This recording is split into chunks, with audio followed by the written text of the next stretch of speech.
Hey guys, welcome back to my channel. So, I've finally learned more about how all of this actually started. Like, why was Joseph arrested now? Why did someone wait 6 years to come forward? What triggered all of this? I just got those answers. And honestly, if you've been keeping up with everything I've been covering, this probably won't shock you, because it ties back to another case involving someone connected to the Duggars, Carver Bowers. So, I'm going to walk you through this step by step, and I'll try to explain it in the clearest way possible. The Duggar family has relationships with a number of large families on the outside, kind of on the edges of their circle, within fundamentalist communities. One of those families is the Bowers, based in Alabama. They were seen around the Duggars quite a bit between 2019, 2020, and 2021. At one point, there were even rumors that Johanna Duggar was in a courtship with Carver Bowers, but that turned out not to be true.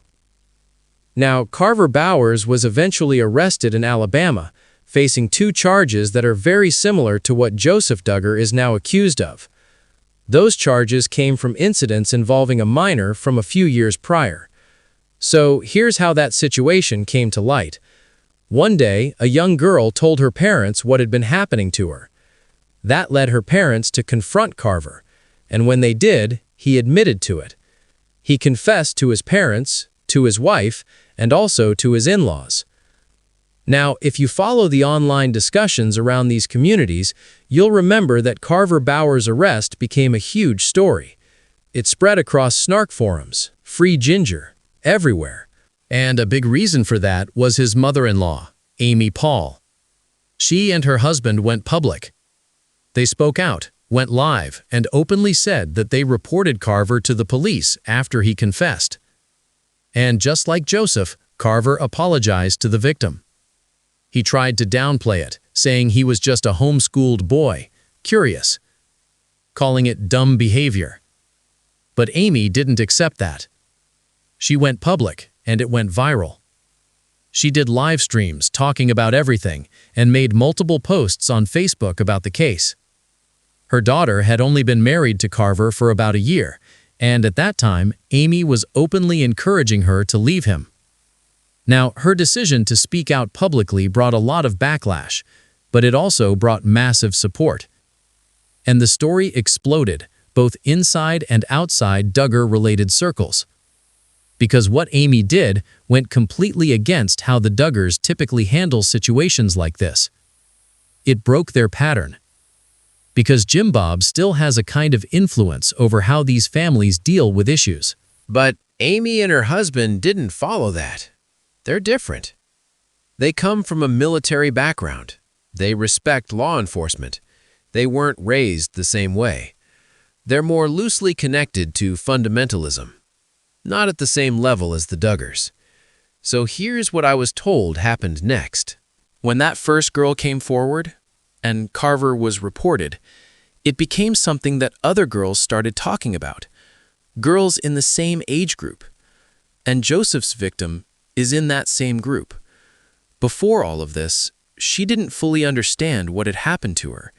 She knew it made her uncomfortable. She knew it didn't feel right. But she didn't have the words for it, because in these environments, it's not talked about.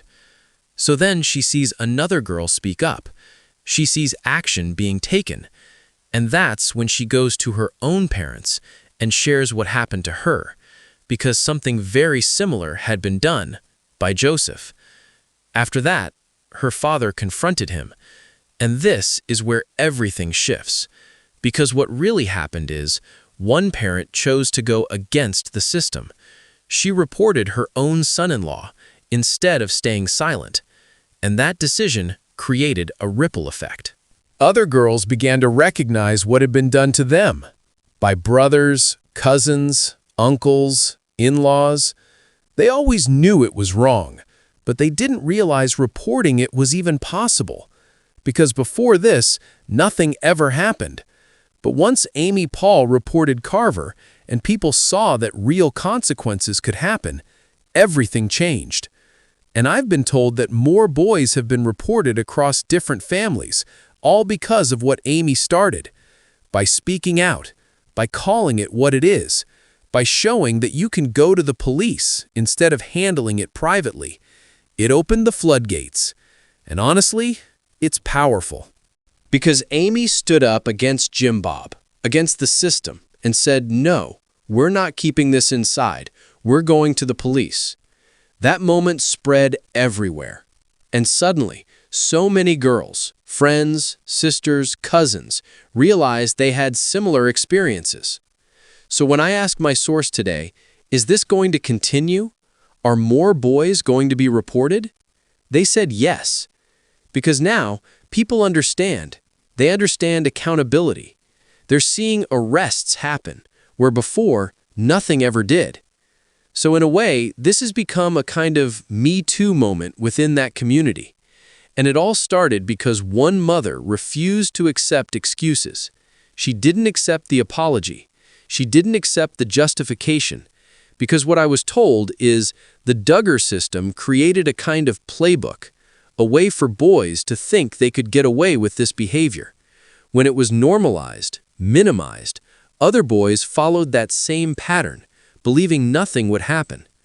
So in this story, Amy Paul becomes a central figure because now Joseph's victim and Carver's victim, same age range, same circles, they know each other.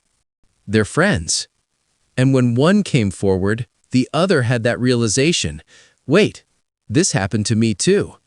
And that's when she spoke up. From there, it spread further. More girls, same patterns, same experiences. Seeing Carver arrested helped Joseph's victim connect everything. It gave her clarity. She saw what happened when her friend spoke up, and she followed that path. That moment set a new standard. No more silence. These girls now expect their parents to take action. They want protection. They want distance from those who hurt them. Now, I don't know the exact timing of when she told her parents, but I was told that Kendra found out just days before Joseph was confronted, and when he told her, everything fell apart. She had no idea. And even before this, their home situation wasn't stable. Kendra has reportedly been dealing with serious health struggles, possibly an autoimmune condition, fatigue, pain, depression, managing children, pregnancies, daily life. It became overwhelming. That's why she stopped having more kids.